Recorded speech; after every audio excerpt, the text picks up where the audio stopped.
सोचो दोस्तों, अगर आपके पास एक ऐसी पावर आ जाए जिससे आप टाइम को स्टॉप कर सको, तो आप उस पावर का इस्तेमाल किन किन चीजों में करोगे। कुछ ऐसा ही होता है हमारी कहानी के कैरेक्टर बेन के साथ। कहानी की शुरुआत में हम एक कपल बेन और सूजी को देखते हैं, जो कि किसी बात को लेकर आपस में झगड़ रहे होते हैं। अब इन दोनों का झगड़ा इतना बढ़ जाता है कि सूजी बेन से ब्रेकअप करके वहाँ से चली जाती है। अगले दिन बेन अपने कॉलेज जाता है और वहाँ पर वो सूजी को किसी दूसरे लड़के के साथ देखता है। बेन बताता है कि कल तक तो हम दोनों एक दूसरे के साथ थे और हमेशा साथ में रहने का प्रॉमिस कर रहे थे, पर आज सूजी किसी और के साथ है। कल तक तो वो मुझे किस कर रही थी, पर आज वो किसी और को किस कर रही है। इसके बाद वहाँ पर बेन का दोस्त शॉन आता है और उसे कहता है कि तुझे किसी सुंदर लड़की को पटाना चाहिए, ताकि सूजी जब भी तुम दोनों को साथ में देखे तो उसे जलन महसूस हो। लेकिन बेन शॉन को कहता है कि अब वो इस हालत में नहीं है कि वो किसी और के साथ रिलेशनशिप में आ सके। इसके बाद बेन अपनी आर्ट क्लास में जाता है और वहाँ पर भी वो सिर्फ सूजी की ही पेंटिंग बनाता है। बेन को सूजी की बहुत याद आ रही थी, इसलिए एक रात को वो सूजी को फोन भी करता है और उसे पूछता है कि क्या हम दोनों फिर से साथ में हो सकते हैं। पर सूजी बेन को मना कर देती है और कहती है कि अब मैं किसी और के साथ हूँ। अब इसके बाद से ही बेन बहुत ज्यादा उदास रहने लगता है और वो बस दिन रात सूजी के बारे में ही सोचने लगता है, जिसके चलते बेन को नींद आना भी बंद हो जाती है। वो सोने की बहुत कोशिश करता है पर सो नहीं पाता, इसलिए बेन रात को बुक्स पढ़कर या टीवी देखकर ही अपना टाइम पास करता है। फिर एक रात को बेन कुछ सामान लेने के लिए ग्रोसरी स्टोर में जाता है और वहाँ पर वो एक नोटिस देखता है जिस पर लिखा था कि नाइट शिफ्ट पर काम करने के लिए यहाँ पर स्टाफ की जरूरत है। अब बेन को तो रात को नींद आती नहीं थी, इसलिए बेन सोचता है कि टाइम पास करने के लिए यहाँ पर काम करना ही सही रहेगा। फिर बेन उस स्टोर के मैनेजर के पास इंटरव्यू देने जाता है और मैनेजर उसे वहाँ पर काम करने के लिए सेलेक्ट कर लेता है। अगली रात से बेन उस स्टोर में काम करने लगता है। उस स्टोर में बेन के साथ एक लड़की भी काम करती थी जिसका नाम शैरन होता है। बेन देखता है कि शैरन जब भी स्टोर में लेट आती थी तो मैनेजर उसे अपने कैबिन में बुलाकर हरास करता था। इसके बाद बेन हमको बताता है कि यहाँ पर सुपरमार्केट में टाइम बहुत ही धीरे धीरे कटता है, इसलिए यहाँ पर काम करने वाले एम्प्लॉइज टाइम को जल्दी काटने के लिए अलग अलग तरीके अपनाते हैं। जैसे शैरन अपनी घड़ी पर टेप लगा देती है ताकि उसे टाइम का पता न चल सके और टाइम जल्दी बीत जाए। शैरन के अलावा स्टोर में दो और एम्प्लॉय भी काम करते हैं, जिनमें एक का नाम मैट और दूसरे का नाम बैरी होता है, और ये दोनों स्टोर में काफी उल्टी सीधी हरकतें करते रहते हैं और इसी तरह ही वो दोनों भी अपना टाइम पास करते हैं। अब यहाँ पर बेन के लिए भी टाइम पास करना बहुत मुश्किल हो गया था, इसलिए बेन के पास एक सुपर पावर आ जाती है। बेन टाइम को फ्रीज कर देता है, जिसके बाद वो सुपरमार्केट में आई सारी सुंदर लड़कियों के कपड़े उतारता है और उनकी ड्राइंग बनाने लगता है। बेन बताता है कि उसे दुनिया में सबसे ज्यादा सुंदर क्रिएशन लड़कियां ही लगती हैं, इसलिए वो सिर्फ लड़कियों की ही ड्राइंग बनाता है।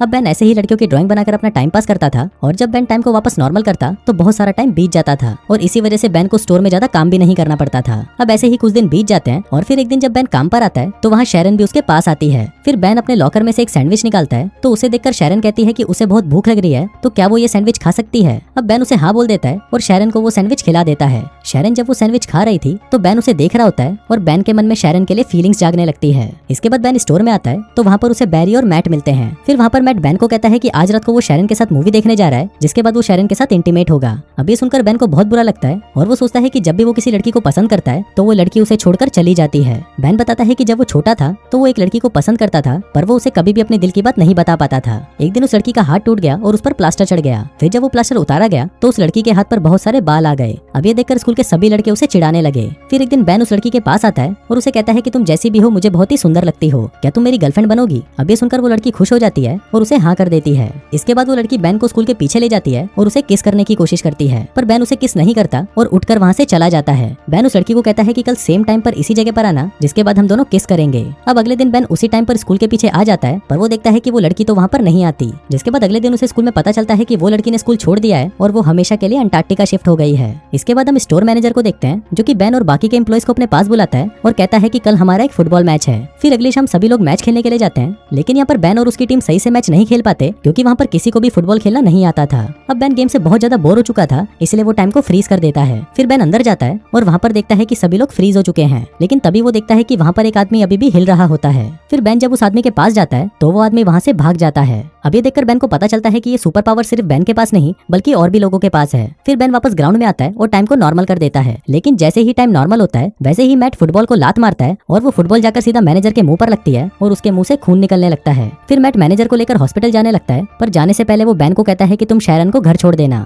लेकिन यहाँ पर घर जाने से पहले बेन शैरन को अपने साथ कॉफी पर ले जाता है। वहाँ पर बेन शैरन से पूछता है कि क्या तुम्हारे और मैट के बीच में कुछ चल रहा है, जिस पर शैरन उसे कहती है कि हम सिर्फ अच्छे दोस्त हैं और हम दोनों के बीच में ऐसा कुछ नहीं है। जिसके बाद शैरन मैट से पूछती है कि क्या तुम्हारी कोई गर्लफ्रेंड है। बेन उसको कहता है कि मेरी एक गर्लफ्रेंड पहले थी, पर कुछ हफ्तों पहले ही मेरा उसके साथ ब्रेकअप हो गया। इसके बाद बेन शैरन को उसके घर छोड़ने जाता है और अंदर जाने से पहले शैरन बेन को किस करने की कोशिश करती है, लेकिन बेन बहुत ज्यादा नर्वस था, इसलिए वो शैरन के गाल पर किस कर देता है। जिसके बाद शैरन मुस्कुराकर घर के अंदर चली जाती है। इसके बाद अगले दिन मैनेजर सभी लड़कों को अपने कैबिन में बुलाता है और उनको कहता है कि कुछ दिनों बाद मेरा बर्थडे है और उस दिन मैं एक पार्टी दे रहा हूँ, तो तुम सभी लोगों को उस पार्टी में आना होगा। फिर मैनेजर बेन को कुछ पैसे देता है और उसको कहता है कि तुम मेरे बर्थडे वाले दिन एक स्ट्रिपर का इंतजाम करो। इसके बाद बेन अपने दोस्त शॉन के पास आता है और उसे कहता है कि कुछ दिनों बाद उसके बॉस का बर्थडे है तो उसे अपने बर्थडे पार्टी पर एक स्ट्रिपर चाहिए। अब शॉन बैन को एक बार में ले जाता है और उसे वहाँ पर एक स्ट्रिपर से मिलाता है, लेकिन वो उन दोनों से कहती है कि उसके पास तो बिल्कुल भी टाइम नहीं है, लेकिन उसकी एक दोस्त है जो हाल फिलहाल में फ्री है, इसलिए वो बर्थडे पार्टी वाले दिन उसे भेज देगी। फिर अगले दिन बैन स्टोर में वापस टाइम को फ्रीज कर देता है, लेकिन इस बार वो सिर्फ शैरन की ही पेंटिंग बनाता है। फिर कुछ देर बाद शैरन बैन के पास आती है और उसे कहती है कि क्या तुम मेरे साथ मैनेजर की पार्टी में चलोगे। बैन उसे हाँ बोल देता है, जिसके बाद शैरन बैन को किस करती है और वहाँ से चली जाती है। अब जब से शैरन ने बैन को किस किया था उसके बाद से ही बैन को रात में बहुत अच्छी नींद आने लगती है। फिर अगले दिन मैट और बैरी बैन को फोन करके उसके साथ एक प्रैंक करते हैं। मैट बैन को कहता है कि वो एक आर्ट गैलरी से बोल रहा है और उसे बैन की ड्राइंग्स बहुत ज्यादा पसंद आई है, इसलिए वो कल बैन से मिलना चाहता है।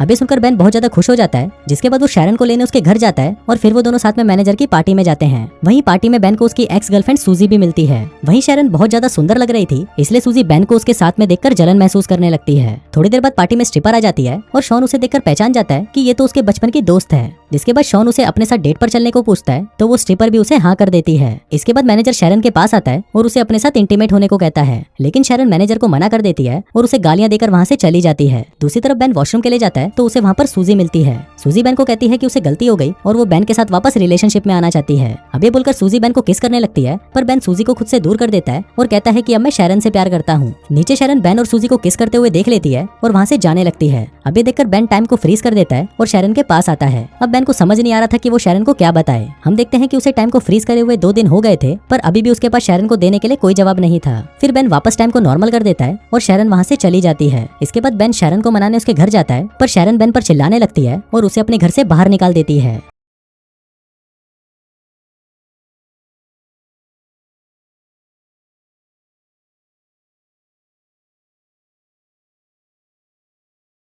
अब इसके बाद से ही बैन वापस उदास रहने लगता है और उसको नींद आना भी वापस बंद हो जाती है। कुछ दिनों बाद बैन उसी आर्ट गैलरी में जाता है जहाँ से उसे कॉल आया था। अपने घर से कोई जवाब नहीं और शैरन के पास कर देता है और कहता है कि अब मैं शैरन से प्यार करता हूँ। नीचे शैरन बैन और सूजी को किस करते हुए देख लेती है और वहाँ से जाने लगती है। अब ये देखकर बैन टाइम को फ्रीज कर देता है और शैरन के पास आता है। अब बैन को समझ नहीं आ रहा था कि वो शैरन को क्या बताए। हम देखते हैं कि उसे टाइम को फ्रीज करे हुए 2 दिन हो गए थे, पर अभी भी उसके पास शैरन को देने के लिए कोई जवाब नहीं था। फिर बैन वापस टाइम को नॉर्मल कर देता है और शैरन वहाँ से चली जाती है। इसके बाद बैन शैरन को मनाने उसके घर जाता है, पर शैरन बैन पर चिल्लाने लगती है और उसे अपने घर से बाहर निकाल देती है। अब इसके बाद से ही बैन वापस उदास रहने लगता है और उसको नींद आना भी वापस बंद हो जाती है। कुछ दिनों बाद बैन उसी आर्ट गैलरी में जाता है जहाँ से उसे कॉल आया था। फिर वो मैनेजर को कहता है कि आपने मुझे यहाँ पर मेरी पेंटिंग्स देखने को बुलाया था। अब ये सुनकर मैनेजर कहता है कि मैंने तो तुमको कोई कॉल नहीं किया, और तब बैन को समझ आता है कि उस दिन फोन पर मैट था और वो उसके साथ मजाक कर रहा था। फिर बैन उस मैनेजर को सॉरी बोलकर वहाँ से जाने लगता है, पर वो मैनेजर बैन को कहता है कि जाने से पहले मुझे तुम्हारी पेंटिंग्स देखनी है। फिर मैनेजर जब उन पेंटिंग्स को देखता है तो वो उसे बहुत ज्यादा पसंद आती है। फिर मैनेजर बैन को कहता है कि कल तुम मुझसे अपॉइंटमेंट लेकर मिलना, हम तुम्हारी इन पेंटिंग्स की एग्जीबिशन लगाना चाहते हैं। अब ऐसे ही कुछ दिन बीत जाते हैं और फिर एक दिन शैरन के घर पर एक इन्विटेशन कार्ड आता है जो बैन ने उसे भेजा था।